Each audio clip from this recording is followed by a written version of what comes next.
आइए जानते हैं आज के कुछ प्रमुख अंतर्राष्ट्रीय खबरों को। पहले एक नजर आज की हेडलाइंस पर। नहाय खाए के साथ आज से शुरू होगी छठ पूजा।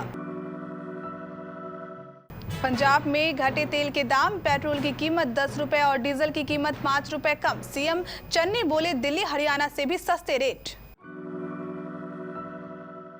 आर्यन खान के केस में सुनील पाटिल का दावा, कैलाश विजयवर्गीय के करीबी ने एनसीबी को दी थी टिप। पीएम मोदी और सीएम योगी को ट्विटर पर बम से उड़ाने की धमकी, पुलिस महकमे में हड़कंप। असम के पूर्व सीएम के बेटे को सीबीआई ने किया अरेस्ट, कर्ज न चुकाने के मामले में गिरफ्तारी। पटेल के बाद मोदी का संदेश गुजरातियों को आता है पसंद, शशि थरूर ने किताब में लिखा, पीएम बड़े चतुर। थिएटर कमान योजना की रूपरेखा 2022 मध्य तक तैयार होने की संभावना, तीनों सेनाओं को दिया गया यह निर्देश। तालिबान वायुसेना बनाने जा रहा है, एलटीटीई के बाद हवाई ताकत वाला बनेगा दूसरा आतंकी संगठन। अर्जुन कपूर ने मलाइका अरोड़ा के साथ शेर की दिवाली की तस्वीर, लिखा प्यारा भरा नोट।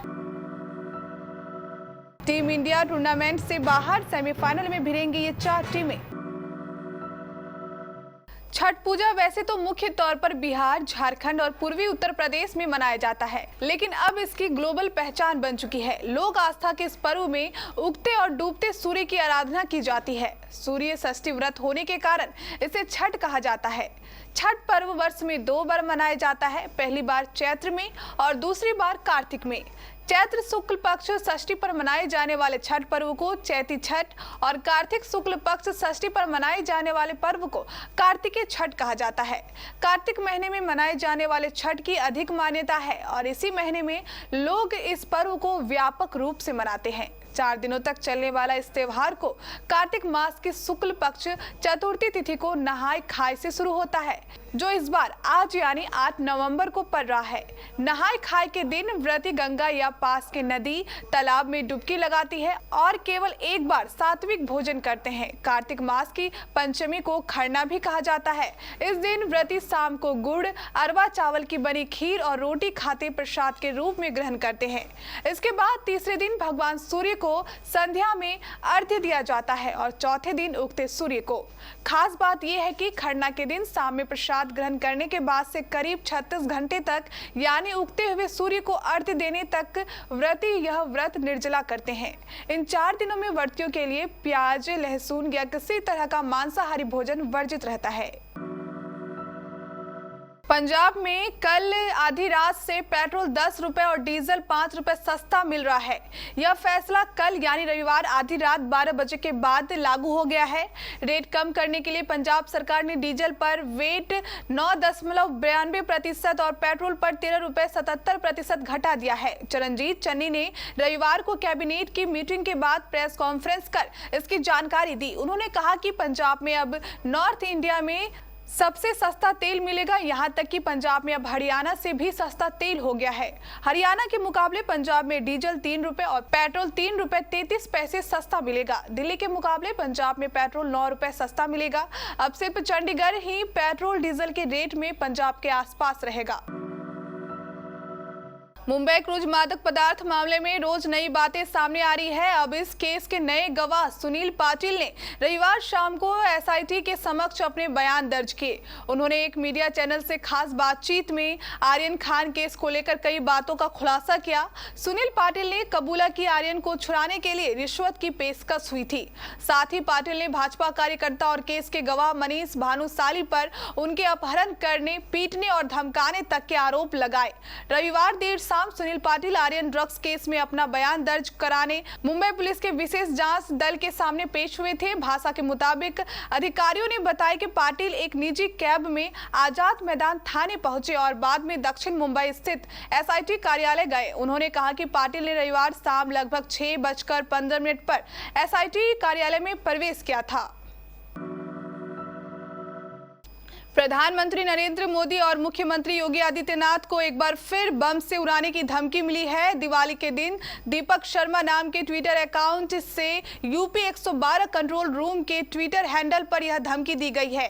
मामले की जानकारी पाने के बाद पुलिस विभाग में हड़कंप मचा हुआ है। क्राइम ब्रांच समेत पुलिस की कई टीमें आरोपी की तलाश में जुट गई है। गत 4 नवंबर को दीपक शर्मा के नाम से बने ट्विटर अकाउंट से यूपी 112 के ट्विटर हैंडल पर एक ट्वीट किया गया। इसमें पीएम मोदी और सीएम योगी को बम से उड़ाने की धमकी देने के साथ उन पर कई आपत्तिजनक टिप्पणियां की गई थी।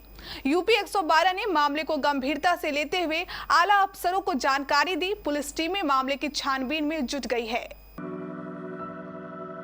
केंद्रीय अन्वेषण ब्यूरो ने असम के पूर्व मुख्यमंत्री हितेश्वर सेकिया के बेटे अशोक सेकिया को गिरफ्तार किया है। जांच एजेंसी ने करीब 9 लाख का कर्ज न चुकाने के 25 साल पुराने मामले में यह गिरफ्तारी की है। अधिकारियों ने बताया कि यह कार्रवाई बार बार तलब किए जाने के बावजूद उसके अदालत में पेश न होने के कारण गैर जमानती वारंट किए जाने के बाद की गई है। अधिकारियों ने बताया कि सीबीआई की गुवाहाटी टीम ने अशोक सेकिया से पूछताछ की और उन्हें गिरफ्तार कर लिया। सोमवार को उन्हें अदालत में पेश किया जाएगा। इस बारे में पूछे जाने पर उनके बड़े भाई व असम विधानसभा में विपक्ष के नेता देवव्रत सेकिया ने बताया कि अशोक सेकिया को सीबीआई अधिकारियों की एक टीम आज शाम अपने साथ ले गई। कांग्रेस के वरिष्ठ नेता शशि थरूर का कहना है कि सरदार वल्लभ भाई पटेल की राष्ट्रीय अपील और गुजराती मूल का होना नरेंद्र मोदी के हित के अनुकूल है और पटेल के बाद मोदी का संदेश कई गुजरातियों को पसंद आता है। तिरुवनंतपुरम के सांसद थरूर का मानना है कि मोदी ने चतुराई से घरेलू राजनीतिक गणना की खुद को प्रतिष्ठित गुजरातियों महात्मा गांधी और पटेल के आवरण में लपेटने से उनकी आभा कुछ बढ़ जाएगी। थरूर ने अपनी नई किताब pride prejudice and punditry the essential Shashi Tharoor में ये टिप्पणियां की है। इस किताब में थरूर के प्रकाशित कार्यों के साथ साथ विभिन्न रचनाओं को समेटा गया है। उन्होंने किताब में लिखा है, नरेंद्र मोदी ने चतुराई से घरेलू राजनीतिक गणना की खुद को अन्य प्रतिष्ठित गुजरातियों विशेष रूप से महात्मा गांधी और सरदार वल्लभ भाई पटेल के आवरण में पेश करना उनकी आभा बढ़ाने के लिए बेहतर होगा। भारत द्वारा अगले साल के मध्य तक महत्वाकांक्षी थिएटर कमान शुरू करने के लिए रूपरेखा तैयार करने की संभावना है।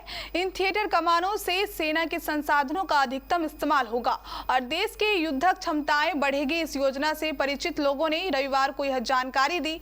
उन्होंने बताया कि थिएटर कमान के असल में काम शुरू करने में 2 से 3 साल लग सकते हैं। योजना के अनुसार प्रत्येक थिएटर कमान में सेना, नौसेना और वायुसेना की इकाइयां होंगी और प्रत्येक कमान एक ऑपरेशन कमांडर के तहत विशेष भौगोलिक क्षेत्र में सुरक्षा चुनौतियों पर नजर रखने वाली एक इकाई के तौर पर काम करेंगी।